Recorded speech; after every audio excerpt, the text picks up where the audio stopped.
And today, I think it is the result of that conversation that you have invited us today. So thank you very much to all staff members and administration of this college. इतना कुछ खा P के बड़े हो गए, जिंदगी गुजार दी, बदले में दिया क्या, प्रकृति को क्या दिया, समाज को क्या दिया?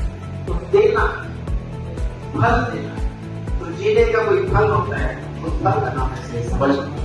तो नमस्कार,